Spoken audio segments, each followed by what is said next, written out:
Give me a little intro there, Gomer.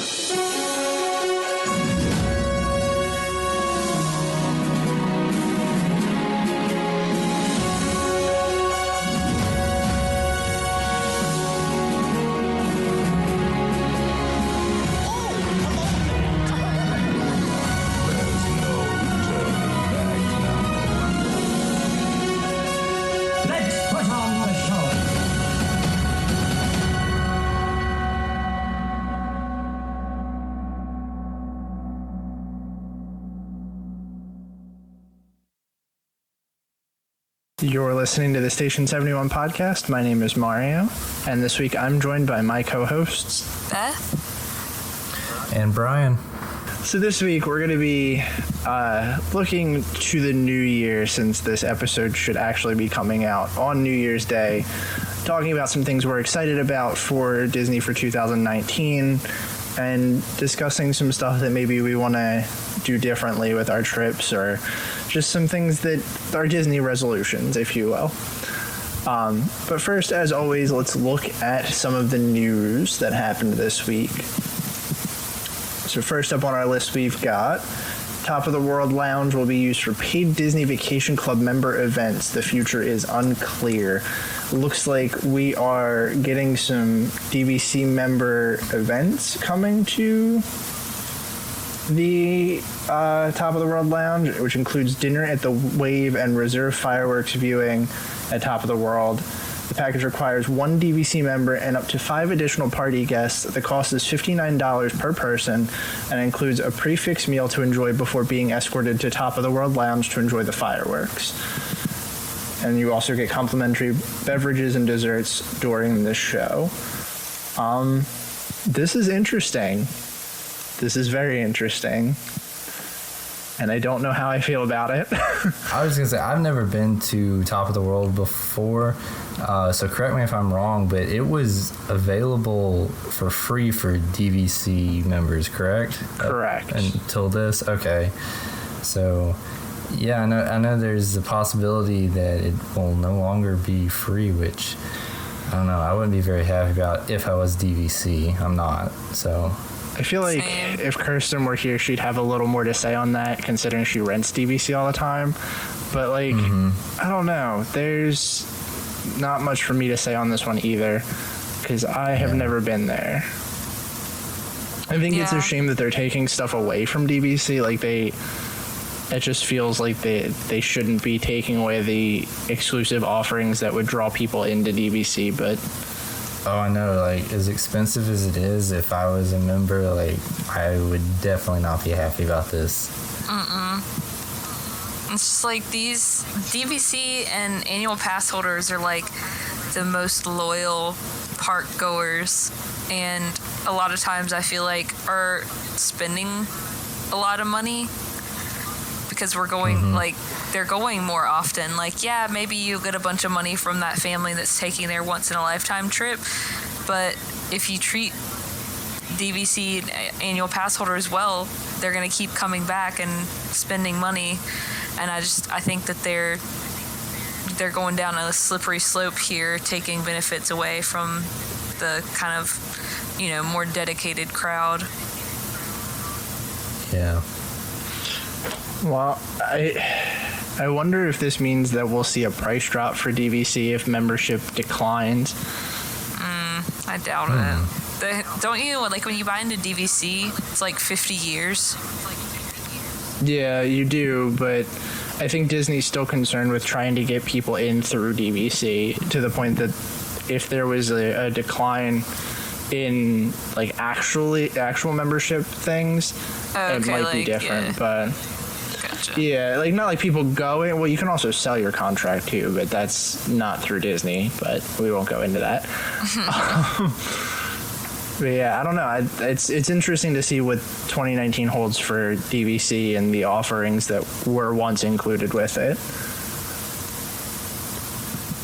So next up, we got a look at the Millennium Falcon ride and Rise of the Resistance, and a look at Star Wars Galaxy Edge.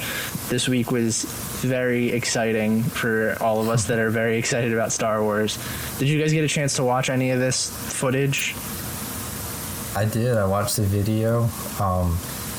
I am definitely excited if I wasn't already before, but yeah, it's pretty cool. Yeah, I feel like before this, the Millennium Falcon ride was getting the majority of the press and bringing up a lot of the excitement. But now that I see what the Rise of the Resistance ride is going to kind of be like, I'm getting very excited about that too. I'm always excited about more of these trackless ride vehicles coming in, and it looks like that's what this is going to be. So definitely looking forward to more developments on this. Yeah, this whole thing has got me really excited. Like you said, as if we weren't excited before. It's so cool to finally see some footage and photos of on-ride stuff. It makes it feel that much closer. Yep. I mean, there's definitely, I feel like they're, keeping the cards close to the vest with this one, because they're still not giving a whole lot of information, but just the little bit of sneak peek that they did, it's looking like it's going to be very, very cool. I almost want them to keep it as close to the vest as possible. Like, I almost want this to be all that I get. But, there's part of me that's super curious and is like, no, you want to see everything before you go and this and that. I think this one I might actually just stay away from social media as much as I can to just avoid spoilers on this one. I had to do that with Pandora, and the payoff when I finally got to ride Flight of Passage was well worth it. So I'm with you there. I'm gonna try to do the same thing here. Yeah, it's funny. I was actually reading an article earlier today about the estimated weights for Galaxy's Edge, and I don't know if someone has written an article specifically for the Disney World version, but this one was on the Disneyland version. And the estimate was that there would be 10-hour lines just to get into the park. And 90-minute wait just to get into the land to shop or eat. That's crazy. And I think it said 6 to 8 hour lines for the rides. So, as excited as I am about this might be, if I don't get an annual pass holder preview, something that I have to wait a few years to do. I mean, it sounds ridiculous, but I don't think it'll be that far off. Because, I mean, just looking back to when Pandora opened and thinking how much smaller of a fan base Avatar had than Star Wars, I think it's very, very plausible. Absolutely. The rides had 5-hour waits on opening day at Avatar. I almost wonder how they're going to crowd control that. Like, you have to think Disney's got to be doing something to, like, put a barrier of entry so people aren't just wasting their entire day waiting in line and then complaining because they stood in line for 10 hours to ride one ride. Well, what they said that they're looking at doing for Disneyland, which I assume they would do something similar for Disney World, is that you would kind of have like a virtual queue system, and that there would be and that there would also be like standby queues in like different parts of the parks, so that it wouldn't all be in that one area. Specifically, Disneyland was talking about how there would be standby queues in California Adventure and Downtown Disney District, but those are all within a quick walk from each other, so I don't know how they're planning on doing it at Disney World.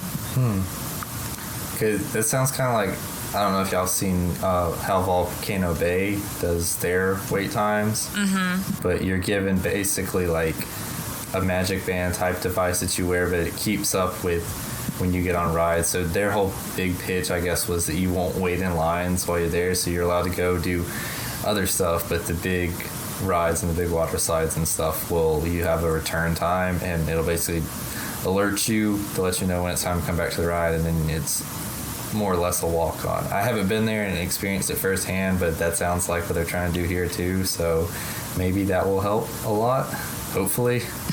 That would be nice. Yeah, for sure. So I guess that would bring us to our topic of this week, where we're talking about our most excited of 2019. And I guess that's a good place to start with it, too, because I know that we are all super excited for Galaxy's Edge. Yes. Now, let me ask you something, because this isn't supposed to open until, like, the end of 2019, right? It's like summer, isn't it? Fall 2019 for Disney World and summer 2019 for Disneyland. So I got my times mixed up. So are you guys excited to, I know we kind of just briefly touched on this, are you guys excited for more info on it, or are you just going to go in blind? Like, what is your prep for Galaxy's Edge? Because I know I'm going to miss that this year. I know there's no way that I'm going to be able to go for this, but I think I'm going to avoid it as much as I can until the next time I'm down there and just pay no mind to anything that comes up. I'm sure that I'm going to keep up with the development of the theming around the land and, the pictures of that kind of stuff, but I definitely want to try to go in as cold as possible to the rides. Mm-hmm. Yeah. And I don't know. I feel like I'm curious to see as I go to Hollywood Studios, if I'm not doing Galaxy's Edge, before it opens, how much I see Galaxy's Edge and the other sections of the park. When was the last time you were at Studios? Oh boy, it's actually been a good bit. I would say, man, at least 3 months. Maybe longer. Wow. That's well, it long.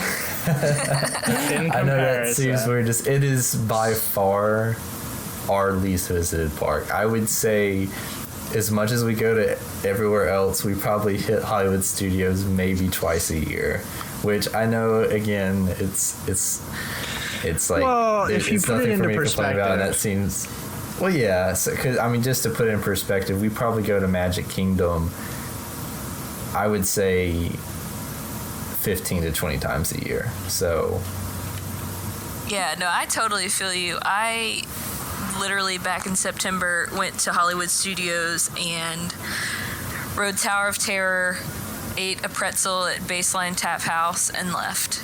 And before that, the last time I had been was 2 years prior.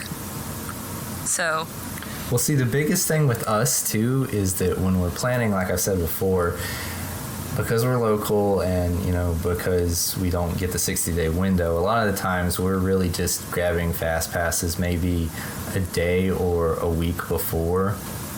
And because there's not a lot of big e-ticket offerings at Hollywood Studios to spread it around, it's generally kind of hard for us to get like 3 rides or attractions that we really want to do. So a lot of times we just say, oh, well, we can go somewhere else and do 3 that we really want to do instead of getting maybe 1 that we want to do and it not being worth it. So that's another reason why we generally steer towards the other parks. yeah. That being said, with Galaxy's Edge opening, even if in the first couple months to a year we're not really able to get into the Galaxy's Edge stuff, at least that should help pull people away from the other e-ticket stuff in Hollywood Studios, and we'll, I'm sure, end up going there more often. Yeah. Yeah, I don't know. I'm afraid almost for the fact that it's coming next year. The next time I go is probably going to be the following year. The next time that I'll be in Hollywood Studios, and just knowing that I'll be there within the first year of it opening is like so terrifying. Like I don't want to be anywhere near that crowd, but I want to see this and I want to experience the land. But I don't know. I might try to hold off on spoilers for this one to keep it as fresh as possible. So now, have you been to Pandora yet? Me, no. Okay, I have not. So you still got that too. So man, yeah, that's so those would be 2 big ones. Yeah, the good thing for this next trip is I know we're going to go to Pandora and we're actually going to experience all the stuff in there. So I'm excited about that. I know that that's not new for everyone else, but I'm really excited to experience Pandora. Yeah, I don't know. It's going to be so weird because, I mean, we're going in March next year, so this isn't going to be open yet. But experiencing Pandora and Toy Story Land for the first time is going to be exciting for me. Nice. I don't know who put these in here. I made mine in a separate document. But these are all more for, like, resolutions and stuff, because I didn't put anything for most anticipated since you guys got pretty much all of that. Yeah, I was just trying to make a big list of stuff that was coming and not necessarily in order or anything like that. Oh, or even okay. Stuff that is the most anticipated. I was just trying to kind of make a list of all the stuff that I could think of that was going to be new in 2019. Oh, okay, cool. I didn't know if these were things that you guys were anticipating, but cool. So we'll just go down the list then. So with that said, this is also a D23 year, which means that that'll mark 2 years that we've been doing this show. Woo, exciting. But we're also going to get some, hopefully, Epcot announcements. You know, they promised that this next year, Epcot was going to be the park that was going to get some love. So let's see what happens there. I think D23 is like... about this. Yeah, and D23 is like my favorite time to be a Disney fan because it feels like everyone just kind of comes out of the woodwork and is like just so excited about everything together. Yeah. It's like the E3 for Disney fans. Well, it was funny, like 2 years ago at the last D23 Expo, I don't know, I feel like I made a major step up in like my Disney fandom going into that because I had never really paid attention to D23 before that. And like just being a big Disney fan and watching that expo for the first time, it was just like incredible getting overloaded with all this new like Disney stuff coming out. It's like day after day, just like bam, bam, bam, bam. So yeah, I feel like I pay attention to stuff even more now, so I'm even more excited for this year's D23. And I don't know, maybe if y'all had followed it before these past 2 times, you could tell me more, but like I feel like this year there's a lot of stuff that's like up in question right now that hopefully will get answered. Yeah, I think that this is going to be a particularly big year because since D23 is only every other year, right? It is, yeah. There's like mini conventions and stuff like that, but this is the big year for the announcements and stuff. So this is like essentially going to be their like last big platform to announce stuff for the 50th. Oh, wow. I didn't think about that, yeah. So I'm interested to see how much of that will wait until D23 and how much of it will be announced prior to that. That's a good point. Yeah, that's 50th still seems kind of far off in my mind, but you're right. So maybe we'll get some news about that. Fingers crossed.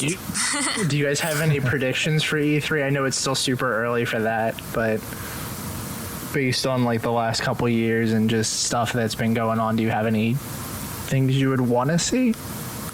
I think they're going to announce a new pavilion at Epcot. What exactly that is, I'm not 100% convinced one way or another. Now, when you say pavilion, do you mean like in World Showcase or in Future World? World Showcase. Okay. I mean, Future World is also not off the table. Yeah. I mean, it needs a lot of work. That would definitely be cool to see. But yeah, I think if they do, if they do announce a new pavilion in World Showcase, I think I would place my bets on Spain or Spain or Brazil. Yeah, I think those two would be pretty easy to integrate into Epcot and also have a lot of offerings with like food and cultural stuff that they could add. So I guess one that I had in here, curious on new developments on the hotel that's coming to the River Country plot. Yeah. So. I'm just glad that they're gonna do something there. Oh yeah, for sure. Like even if they would have said, "Hey, we're going to tear down River Country and just let it return to nature," then it's like, "Oh, okay, that's cool. At least Right? it'll blend back in with it." It's like, don't just have this dying piece of Disney history sitting out there anymore. Just asking for urban exploration. Exactly. And then one more thing I had is, this is complete speculation, but fingers crossed they tell us that there's a new nighttime parade coming to Magic Kingdom. Oh, Yeah. that would be, yeah. I think it's about Yeah. time. It's weird. Nighttime at Magic Kingdom feels it feels like there's something missing, because there's definitely something missing. So I'm really hoping they do something about that. Yeah, me too. It feels, I know we've said this a lot, but it feels weird that there's nothing planned. And, D23 is still a ways out, because it's usually August. It's summertime, usually. But, I don't know, it just feels, I don't know. It feels like that would be too long for them to announce, or to wait to announce something. But they've held off for longer, so. That's a good point. Like, I would definitely hope that there's something there by D23. So, oh man, yeah. Yeah, I don't know.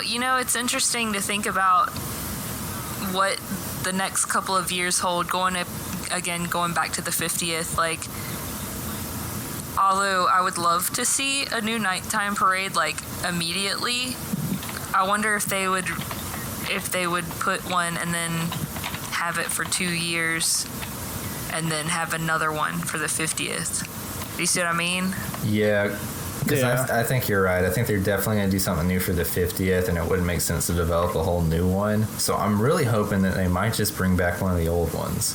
Yeah, that'd be great. I know we've said that before on here. That would be the way to go. Fingers Come on, crossed. Disney. I know you're out there listening. Magic.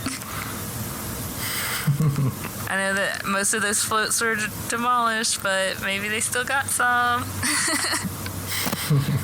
I don't think it would be too hard for them to bring something like that back. Yeah. I mean, I don't see why they don't just bring the Main Street Electrical Parade back. It's... I don't know. I don't know why it went away at all to begin with, but who knows? Glad I'm not the only one that enjoyed Main Street Electrical Parade. I know, right? Like, maybe it was kind of old and cheesy, but it was old and cheesy in a good kind of way. It was almost endearing. Exactly. Very endearing. Yeah. Let's move on to some other stuff we got in here, because there's a lot in 2019 that I really actually, not thinking about it, didn't remember. But Mickey and Minnie's Runaway Railway is something I'm very excited for. Like, I know we haven't talked about that in a while, but I really cannot wait for the technology that they're bringing to the table with this attraction, and just everything that's supposed to be coming with this new thing. Yeah, I'm very curious to find out what 2.5D is, but guess I'll find out. This is one that they've kept it very close to their vest too. We haven't talked about this a lot because Disney has not said too much about this. They really haven't, and I don't know if it's kind of just getting overshadowed by Galaxy's Edge coming or not, but you're right, it doesn't feel like much is coming out on this.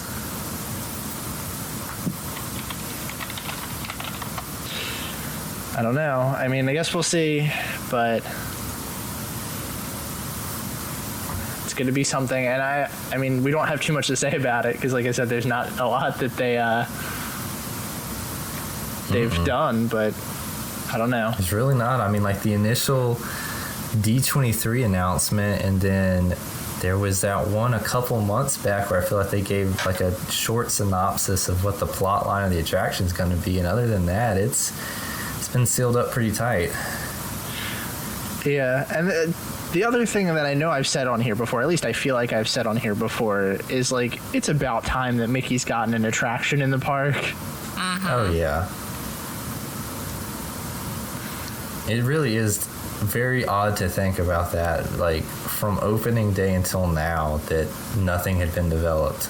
Yeah. With your main character, your most iconic piece of Disney property ever. Right. Yeah, I mean you can argue that there have been things that have had Mickey in them, but like even Mickey's PhilharMagic is not about Mickey. Yeah. That's really funny. I never, like, obviously I knew that, but I never really processed the fact that it's called Mickey's PhilharMagic and it's all about Donald. Which is like, I mean, I love that attraction and I hope that they never take it away from me, but like, it's a little misleading. Yeah. Yeah. So next one I've got on here, which I might be the only one that's kind of excited about this, but the new Circle Vision movie that's going to come to the Epcot China Pavilion. I like that they're still keeping Circle Vision around. Like, I like Yeah, that I do you're too. excited about this. why You know, are you I'm- not? I'm not excited. I just I've never seen any of the Circle Vision movies, so Really? yeah. You haven't seen O Canada? Oh, No. you need to go see O Canada. O Canada is probably the best of the three. Yeah, it's just You need to something go see that it. I never really. I don't know. I have the same kind of thought process about those as I do about like table service. It's like it takes up too much time that I could be doing other things. It's not that I don't think it's a worthy experience that you should do, but it's just not in my personal agenda. I can get that, and if I didn't go as often as I did, and if I was only spending a half day or so in Epcot, I definitely wouldn't recommend spending too much time on these. But I like it. I'm curious to see. There's been so much development with 3D videos and stuff over the past couple of years that it just makes sense to do this. So I like it. And I also like the Circle Vision just because it is kind of a different experience every time you go, depending on which way you're facing in the theater and everything. So I'm hoping that with this new technology and the new way that they're going to do it, it's going to be even more like that. Yeah. Yeah, and I like that. Like I said, I like that Disney has not given up on it. Like Disney decided that at the last D23 that they were going to go and say, yes, we're going to update it and it's going to be better and it's going to be more seamless. And they realized that there were things that people liked about Circle Vision and wanted to keep it around enough. I think that says a lot. Yeah. I would really love to just see them bring it to more of the pavilions. I think it's a really good way, to learn bits about, the different cultures of the different countries. And, I feel like there's almost every country there could have, some type of movie displaying their culture and everything. So I say keep them coming, Disney. Yeah, I wholeheartedly agree. So the next one that we had on here was updating Tomorrowland, because that's one I'm very, very, very excited about. Tomorrowland needs some love, and I think that just us seeing the new signs and everything coming up, that's a very positive and welcome change. Yeah, and I know, I think almost everybody liked the retro Tomorrowland sign that just came out recently for Laugh Floor. And before that, I think some of the changes were kind of divisive with the painting the rocks in different ways and changing the purple wall. I'm definitely approving this, very, very much. I am loving the changes that are coming. I feel like you're getting some of the throwback stuff, but also kind of bringing an update to it at the same time with the purple wall stuff and the rocks. So I really like what Disney's doing with it and not letting Tomorrowland kind of I don't want to say fall apart, because I think that's being a little bit dramatic, but kind of lose the theming that it has over the years. Yeah, I definitely agree with that. I guess the next thing on that list that kind of ties in with that is the Tomorrowland Speedway.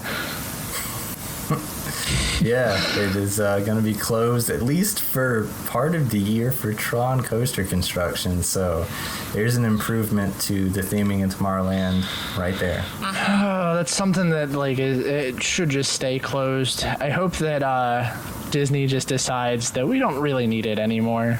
I mean, honestly, do they No, I'm not gonna go there. Anyone that listens to this podcast knows how I feel about that attraction. Here's my hope. I'm hoping that during the construction of the Tron coaster, there's an unmanned crane that's sitting there, like nobody's around it, all the workers have gone home, and it falls over and it just crushes Tomorrowland Speedway, and it's irreparable, and they just have to tear it the rest of the way away and just cart it out. Okay. That would be great. I was just curious, right? So I was just curious as to, do they really need Tomorrowland Speedway? So I looked up the hourly ride capacity. It is 450. The operational hourly ride capacity is 450, which... That's it? That is so That is literally low. one of the lowest, if not the lowest. That's why the wait time's so bad. It's just like, you really don't need it at that point. Like... Just to give anybody that's listening a comparison, like Pirates and Haunted Mansion are 2,800 people an hour compared to Tomorrowland Speedway being 450. Like, get out of here with that. Feels like it's got a higher capacity than that. I don't know, man. If you really watch it, though, it's so easy for bottlenecks to develop. All it takes is one person on the track to be going really slow, and you've added 5 to 10 minutes to everyone's time. So I definitely believe that. That's certainly true. What I'd really be curious is to see the difference between the maximum theoretical operating time or people per hour through it and what the average is, because I want to know. I actually have that information right here. The theoretical is 500. The operational is 450, making it So it's really not that far off. Yeah, making the daily capacity 6,300. So, you guys, that means that Haunted Mansion can take the same amount of guests in 2.5 hours as Tomorrowland Speedway That's can crazy. in a day. That's ridiculous. I guess maybe they would, but it makes me think, would Disney even really be able to tell in finances if 6,300 people didn't come to the parks every day? I mean, if that was the draw for anybody to come to the parks, which I know it's not, but just to think it's really not adding anything to the park, so just get it out of here. Yeah, and I mean, those 6,300 people can go ride other attractions, and they'll, break down into small enough groups that it really wouldn't make a big impact on wait times. So, So Disney, we determined it for you. It's time to shut it down. Goodbye. I think everyone's been determining that for a very long time. This is true. So, I know we've talked about this one a lot. We can kind of briefly talk about this, but the Skyliner. Yes. I'm excited and scared of it. Yep. That's the thing. I don't know if I'm excited for it, but I'm still extremely curious about it. Yeah. Yeah, I think that's where I'm at. I've been following this so closely that I'm at the point now where I'm just kind of yeah, it's okay. I'm excited about this, I guess. I'm still not sure if I got to be able to make the calls on whether or not this went in or something, executive power over it, if I would be happy with it. But I also feel when they first came out with it, I mean, all of us on the show were immediately like, this is awful, this is a terrible idea, how is this gonna work? And I feel like as we've gotten more information, like, it's gotten progressively better. I still don't know if it's like a net positive yet, so See, I think we'll see. I think my opinion on it was when it first came out, I was just like, this is a terrible idea. And then it, like, because it was a rumor, and then it was confirmed, and then they started construction, and now construction's like going to be wrapping up in the next, 6 months or whatever. So I think my opinion just shifted to, well, this is happening whether I want it to or not. I might as well try and be positive about it. Yeah. But, this stuff came out, like, I think we were all worried about, well, it's going to take so long to get places, and then the thing came out, and it's like, oh, it looks like it's actually going to move faster than we thought, and then there's the whole thing with it not having air conditioning, and it turns out it is going to have air conditioning, so at least that kind of stuff looks like it's going to be better than first anticipated. So wait, so they determined that there is going to be air conditioning? I thought there was determined that it was not. Wait, am I wrong on that? I think that it's still not supposed to have air conditioning, because the last thing that we talked about was that it was going to have speakers but not air conditioning. Maybe that's what I was saying. Okay, so I'm completely... Maybe I'm not excited about this. We'll see.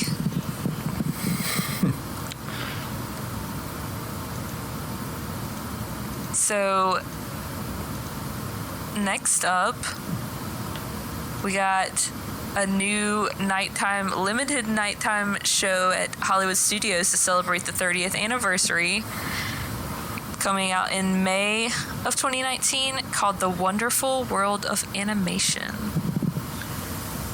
Super excited about that.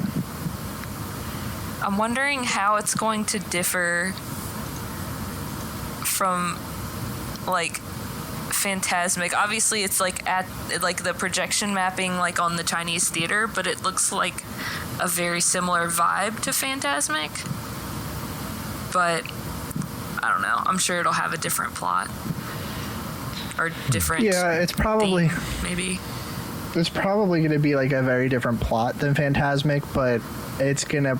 I feel like you're right. It might end up clashing a little bit. I think what they're going to do is they're probably going to focus more on like a montage style thing, like how Celebrate the Magic was. Yeah. That would make more sense. Yeah. But I don't know. Who knows? They might end up just doing some kind of story thing, and then we'll all be confused about it.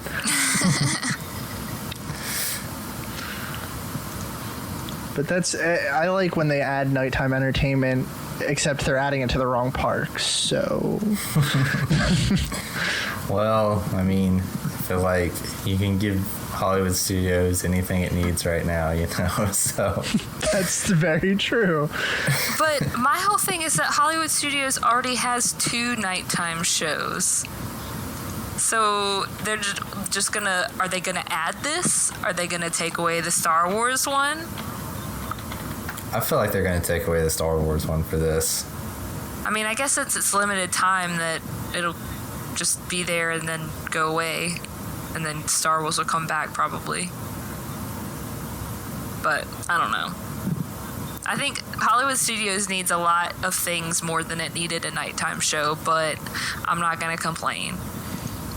Oh no, that's definitely true. That's very true. So, man, here's the biggest one of all. The biggest one, you guys. Move it, shake it, mouse could dance it. Why are we still talking about this? I put this in the show notes. You know what I want to say, though? Just to clarify, with the most sarcasm, in case you couldn't tell by the duh, you guys. Hey, here's the thing, though. My expectations for this could not be any lower because of how stupid the name is. So, if this show turns out to be even halfway decent, like, I'm probably going to be happy about it. So, there's that. That's true. I guess that could be seen as a positive. That's certainly something. Oh, man. Yeah, what is up with the naming conventions going on. I mean, I know we talked about it for the Christmas party stuff with the most merriest everything, but man, who is in charge of approving this stuff? Yeah, that's a good question. I mean, the same people that were trying to, like, test out names for Hollywood studios. What was it? Cinemagine? Oh, man. Oh, yeah, there were some bad ones in that. I'm so glad we're past that now. Yeah, they got so much, like, negative feedback. They were like, just kidding, we're not going to name it any of these. Guess what? It's staying the same way it always was. Well, they need to start doing that with these shows, too. They need to start putting these names out and getting feedback from the Disney community before they approve them. Right? Could you imagine, like, the negative feedback that Disney would get from some of the stuff that they put out? Like, if they just trial tested everything, it would be, like, every week we'd have something to complain about, and Disney would just never open anything new. You know what? Well, Maybe they need some criticism, Mario. They've been running a little wild lately. I was about to say, if you don't put out stuff like this, you won't get that negative feedback. So, oh boy, yeah, they bring it upon themselves. Just want to throw back for everybody, because I looked up the list of names just because I wanted to remember how bad they were. And here it goes. Disney Kaleidoscope Park, Storyverse Park, Hyperia Park, Cinemagic, Legends, XL, and Cinemagine. Like, none of those are good. No, I think the least bad, in my opinion, is the Storyverse one, but even that one's not that great, and the rest are just garbage. Yeah. Like, what even Disney XL Park? Like, what does that mean? Is it like a social commentary on, like, the United States? Like, I was gonna say, I mean, if you're gonna name it Disney XL Park, at least make it the biggest park that you have. This is like, this is the furthest thing from that. Oh, buddy. Maybe was it supposed to be like an ironic name? I mean, that's the most ironic name they could have gone with. It's pretty ironic.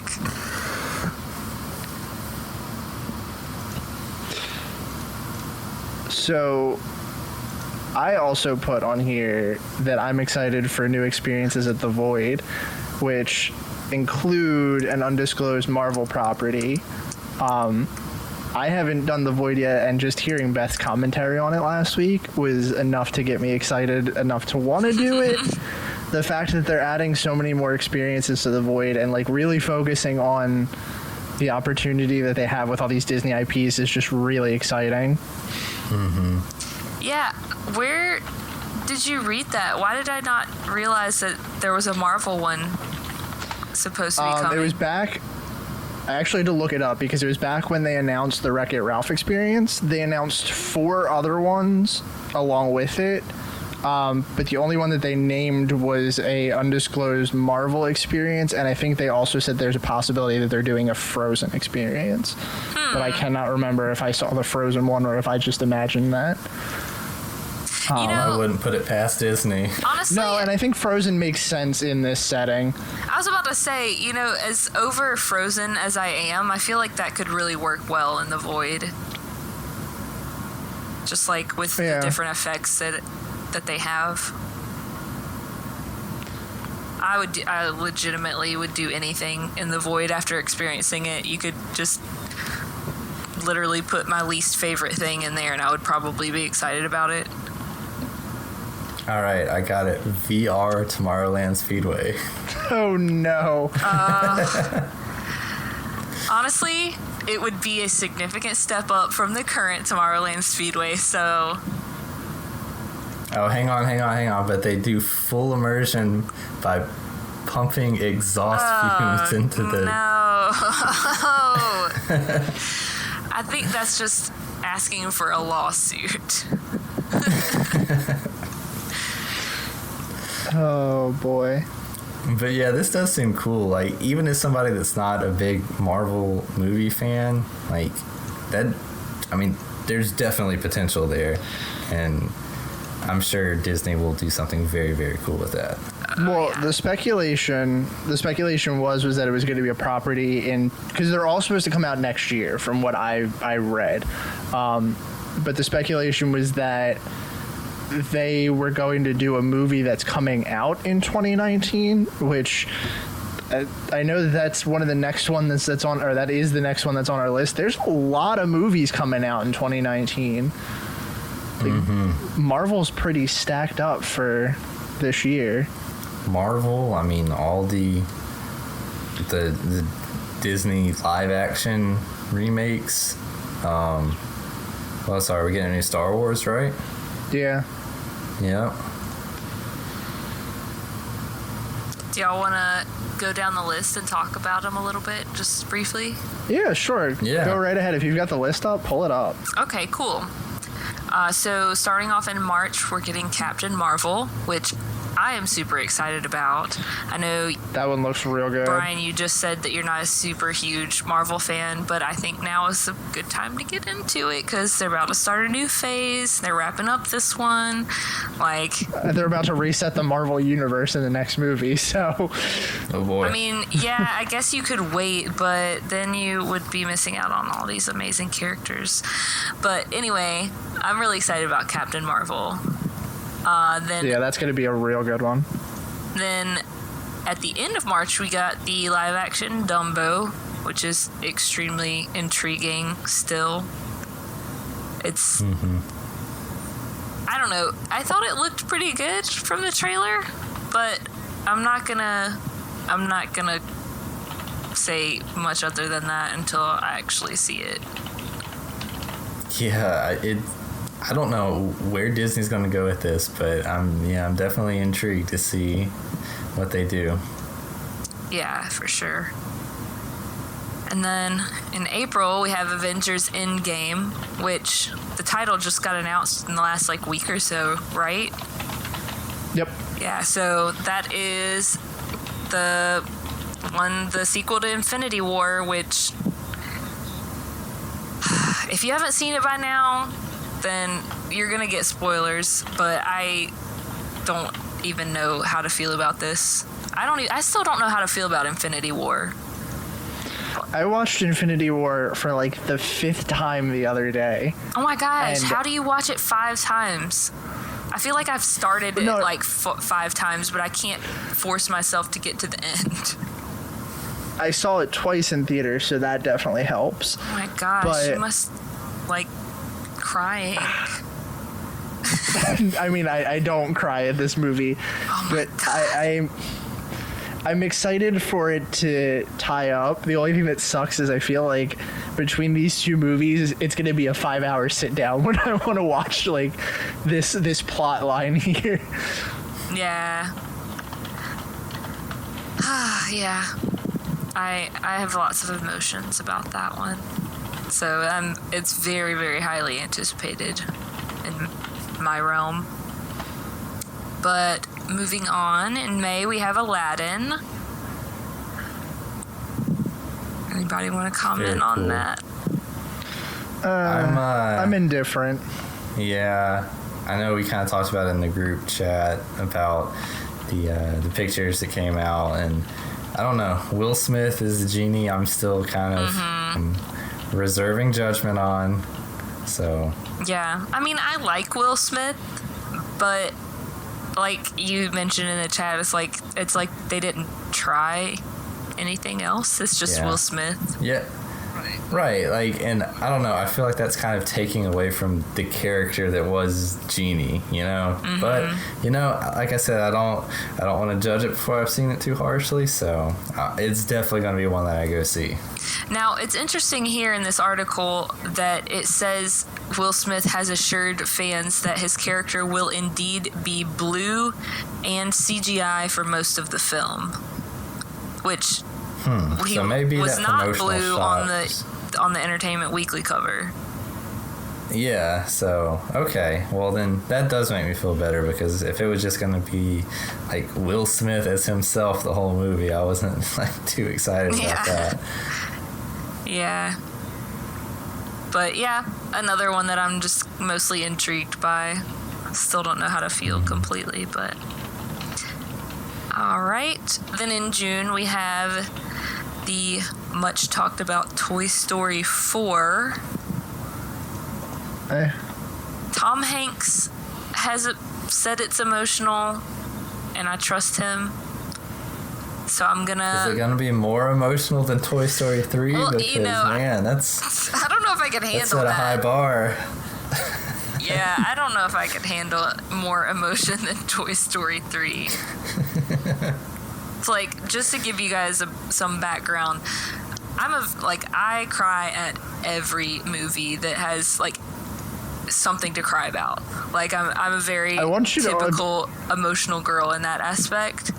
But I'm going to stop you before you continue. Mm-hmm. We've talked about, like, 4 movies, and 2 of them you've mentioned you'd cried at. So. Okay. Okay, well, now that that's on the table, if you didn't gather that from the context, I cry at every movie.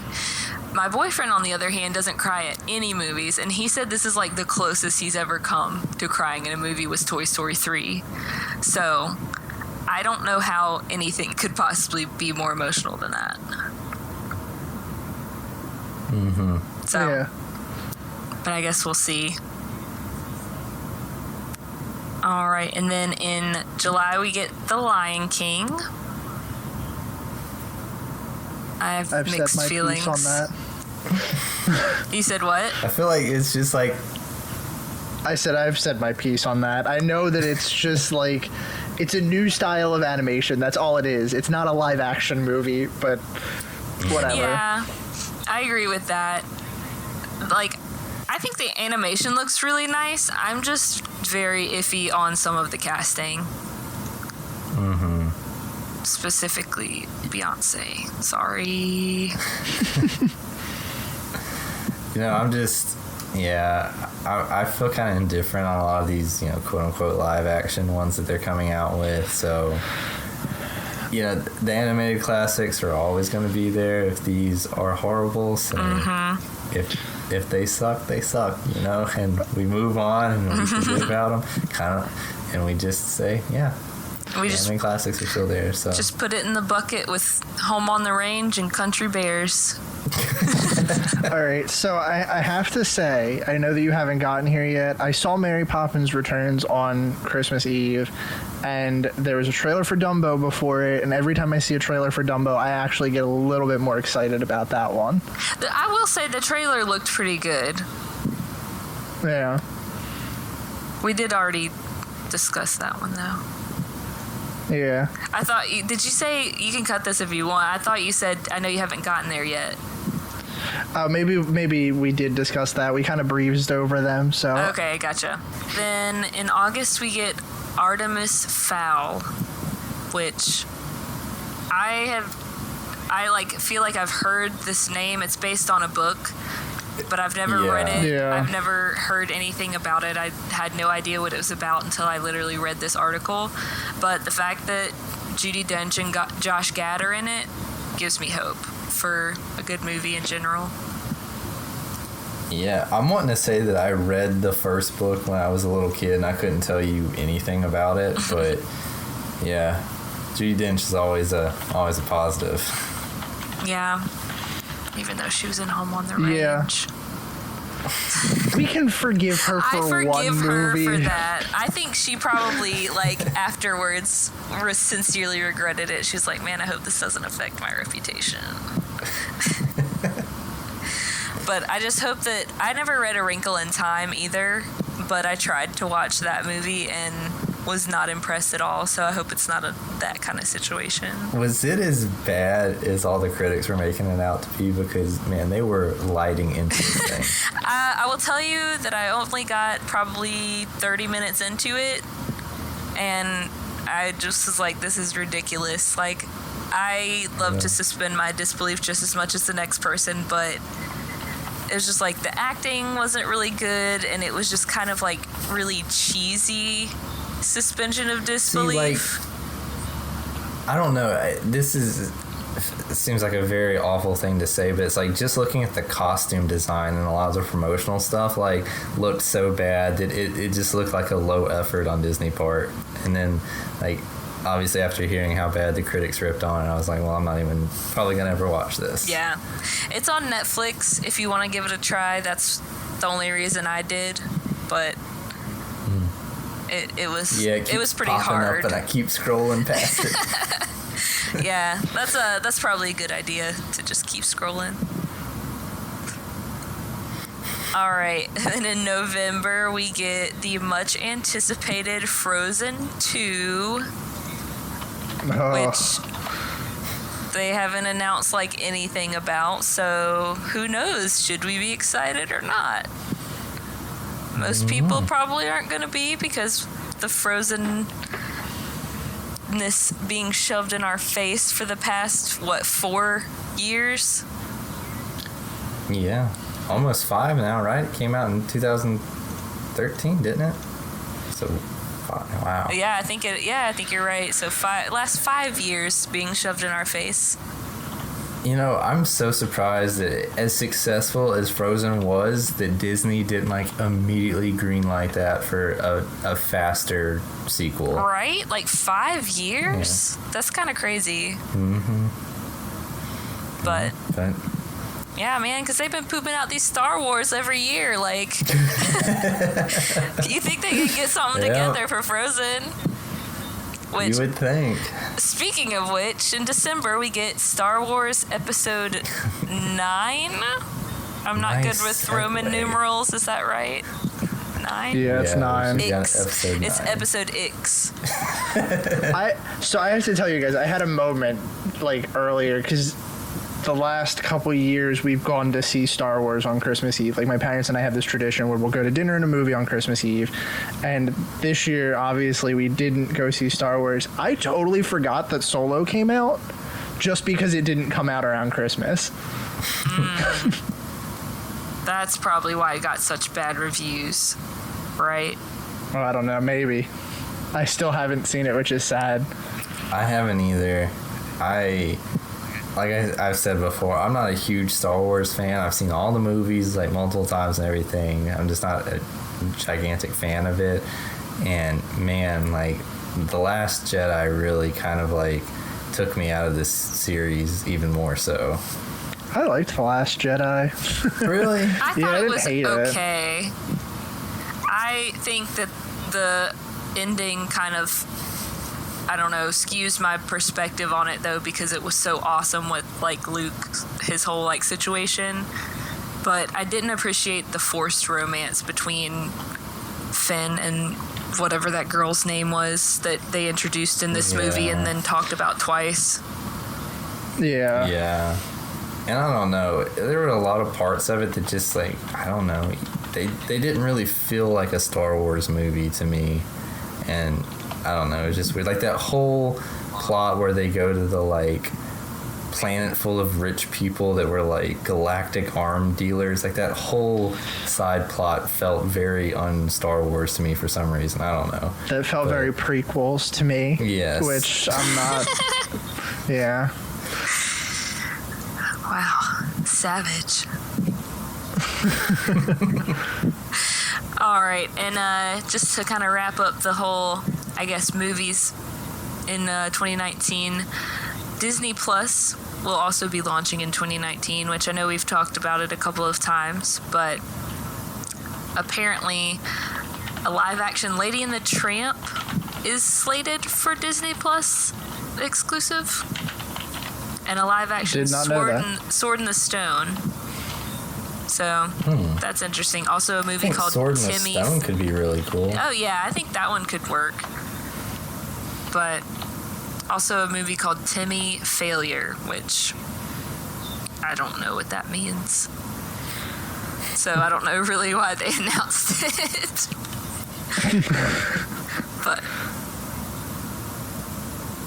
lots of good and to be determined movies coming out.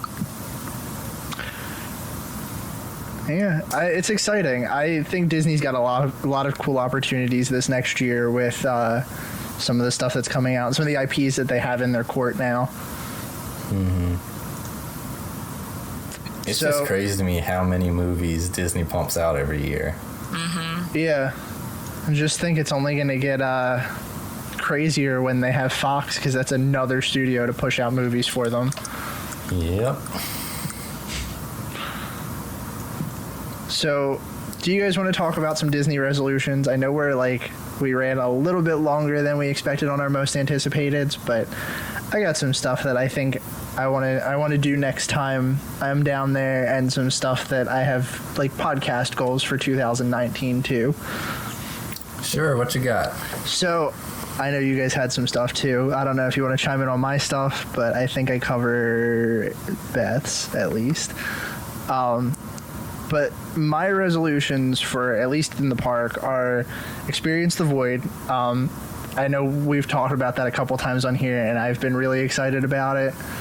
But just hearing Beth talk about it and tell us how awesome it was, that just solidified that this is something I need to do even more. For sure. I have nothing else that I want to say about that. It's actually gotten to the point now where I'm so conflicted on which experience I want to do. At first I was dead set on doing Star Wars. I was like, Star Wars feels natural for this experience and everything. And then you came on with all the Wreck-It Ralph stuff, and now I'm like, man, both of them just sound so awesome. So definitely want to do that next year. This next trip, I actually, surprisingly, want to focus less on trying to capture memories and just live more in the moment of the trip. I think I've said this a couple of times, that I have this very bad habit of trying to take pictures of everything and just bring everything home with me. And I think because of that, it's forced me to miss out on a lot of stuff. So I want to just kind of be there, be at the parks, and experience everything for myself, and just kind of soak it all in. That's a good one. That is a really good one. Yeah, and I don't know, I love taking pictures. I have actually thought about leaving my camera at home this next time, which might hurt a little bit, but I'm definitely going to leave it in the room for most of the trip if I take it with me. Well, you can always be an iPhone photographer if you decide to leave it, if there's something you absolutely must capture. I don't think I could bring myself to do that, but what an elitist. No, you can turn your nose up, but iPhone takes really good pictures if you know what it you're does. doing. I gotta mess with you on that one. I also have that I want to do at least 2 new restaurants the next time I'm down there, which I already have my dining reservations, and I kind of have some stuff on there that I haven't done before. So I'm really excited about that, because usually when we go down, it's a lot of the same. We know where we want to eat, we know what we want to try differently that time, so it'll be different to kind of do a lot of different things instead of just my normal routine of what I normally eat in the parks. And I also want to do at least 1 new experience, and I don't know if I'm going to include the void in that, or just find something I haven't done at Disney and just really focus on that being my new thing. Nice. Yeah, and then the last one that I had that kind of covers Beth's is just resort hop a little more and kind of focus less on the park activities and more on non-park activities. I know Brian has said that you love the putt-putt, and maybe that'll be my new experience that I try, or something different, because I know that I've done a lot in the parks, and I think now it's time to kind of branch out from there. Yeah, for sure. I also would like to spend some more time resort hopping, just because I feel like I haven't spent enough time at any resort except for, I don't know, maybe Port Orleans because I stayed there, and Boardwalk because I go there pretty regularly, when I go down. But other than that, most of the other resorts I've been to have just been a quick walk around or maybe grab a drink, and I feel like it'd be really nice to, I guess, get more familiar with them. Mm-hmm. That's cool.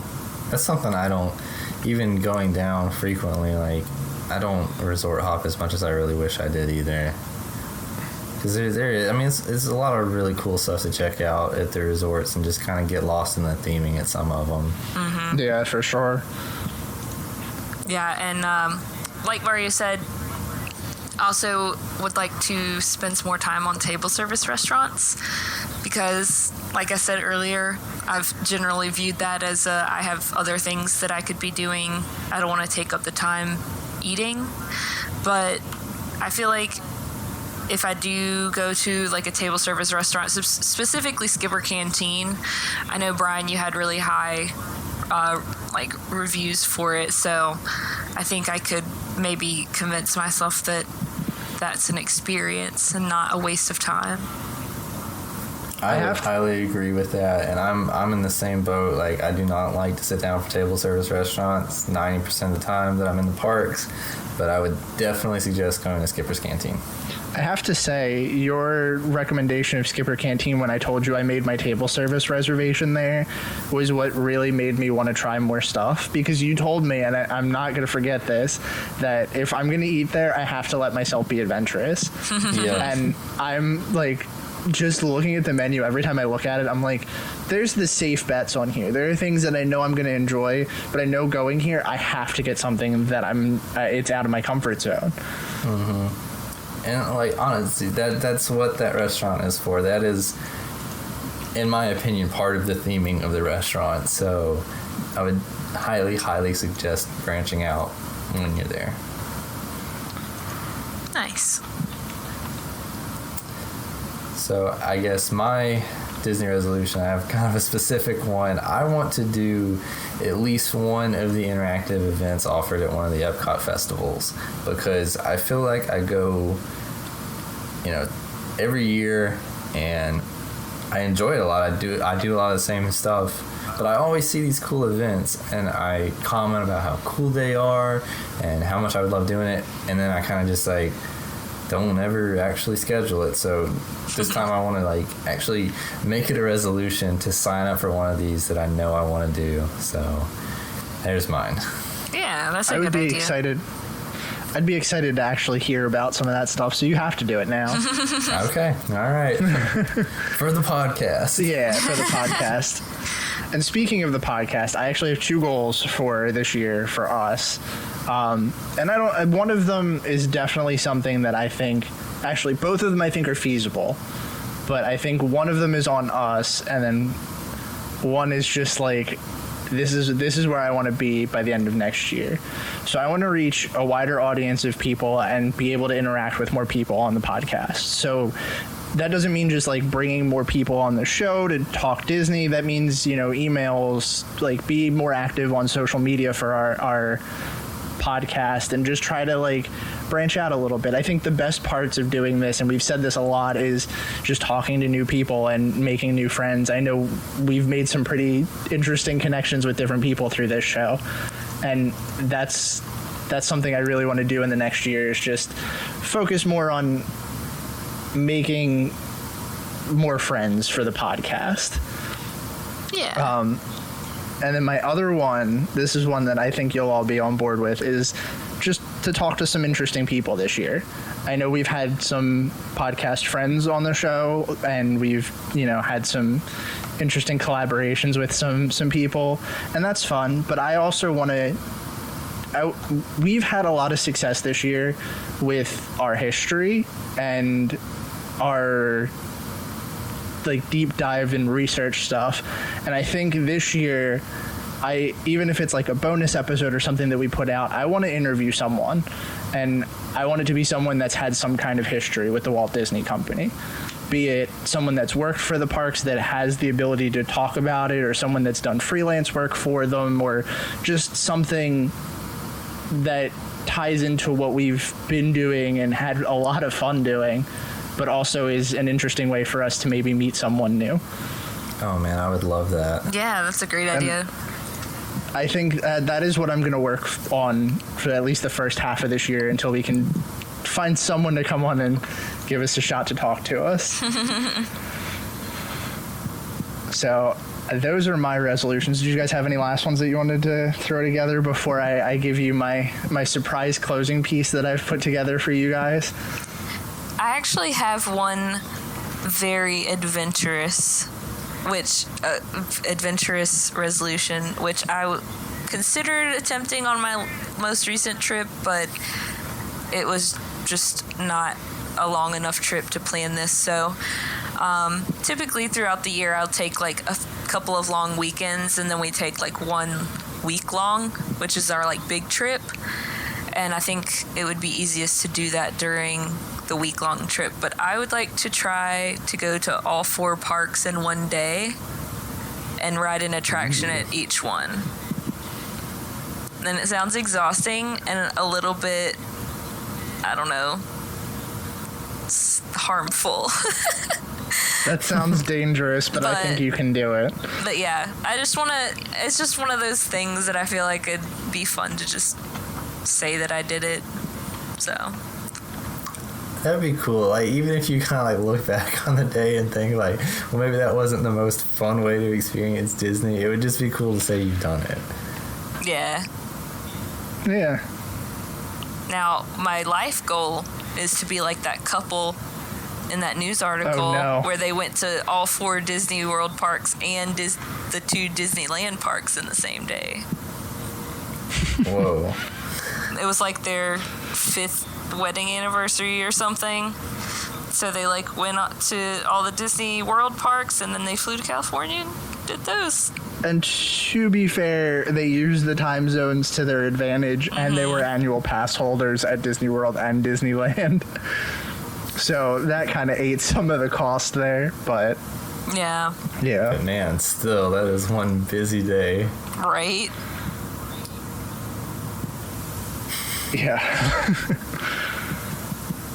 So I want to close this out. I know we had some other stuff that we wanted to talk about, but we're pushing it a little close to the end of this episode, and we can start the new year with some listener questions and things.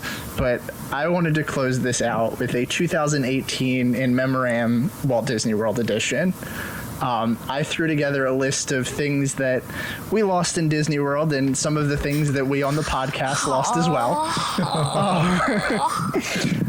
And I think you guys are going to enjoy this because at first it started out very serious, and then I kind of lost myself along the way. So I'm going to go down this list, and then I guess we can talk about it at the end.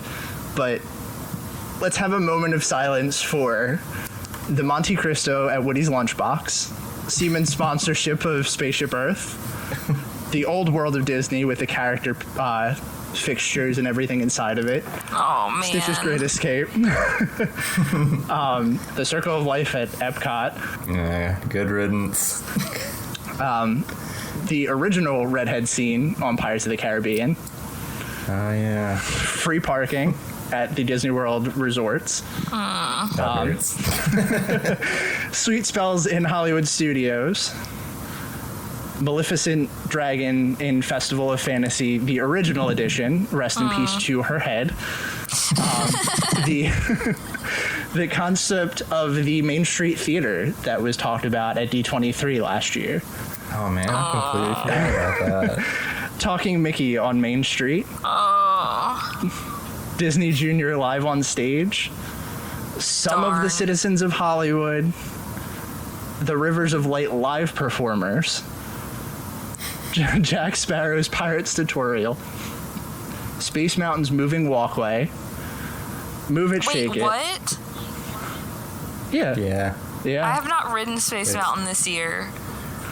Yep. So the exit is going around it now because of the Tron construction, and yeah, they're not supposed to have it running once it's actually complete. Oh my god! So they're like it's gone for good. Yep. That's like the only part I liked about Space Mountain. Man. Do not sit on the moving handrails.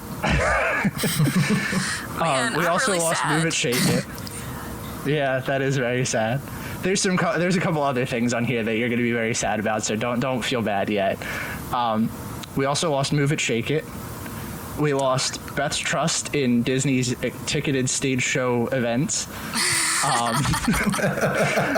Accurate. We lost some operating hours for Muppet Vision, the concept of air conditioning in the gondola system, the immersive. I was completely unaware about. I added that as you were saying that it was going to have air conditioning. I was like, let me just double check that real quick. We lost the immersive lighting in Pandora by the street lights that they added. We can also say good riddance to straws at Disney World. Yay! And in the same breath, we can also say good riddance to Disney's attempt to be eco-friendly by introducing Ziploc as the sponsorship for Splash Mountain.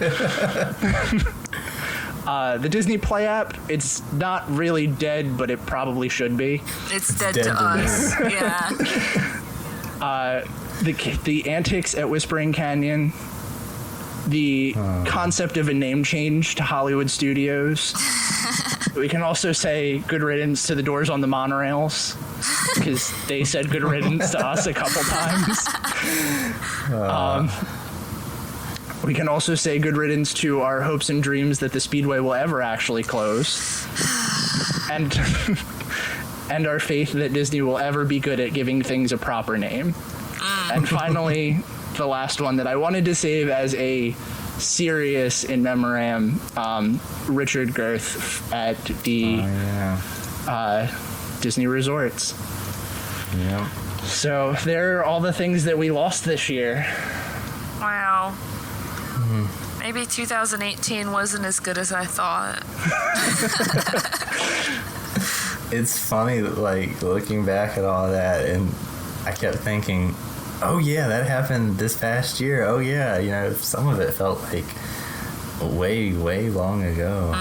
Yeah, while we were doing this show, and because I remembered I wanted to do this as I was pushing the recording button, so I'm sitting here like typing this up, and I went back through all of our show notes and read like all the articles and stuff that popped up through our news stories, and a lot happened this year. So 2018 wasn't that bad of a year, but it was certainly an interesting one for the parks.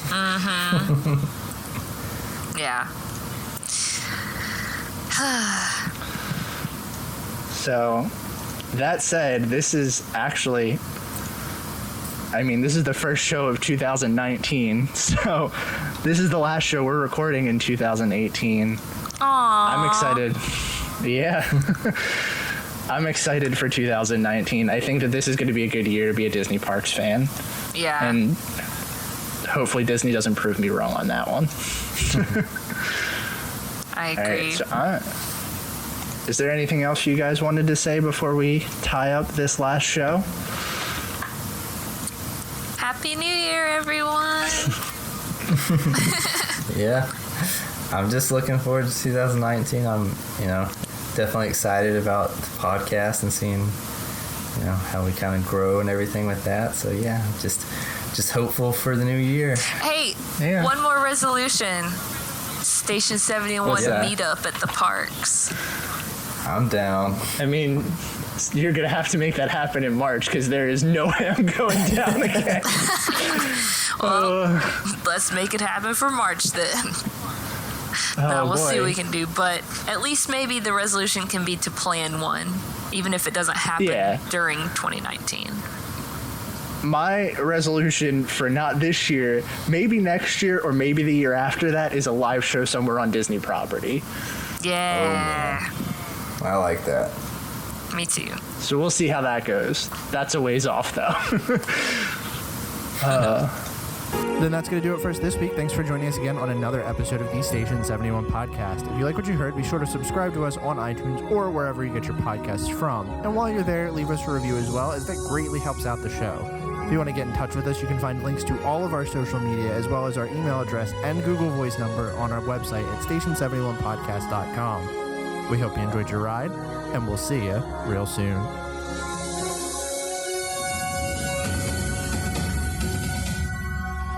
Please stand clear of the doors. Por favor, manténganse alejado de las puertas.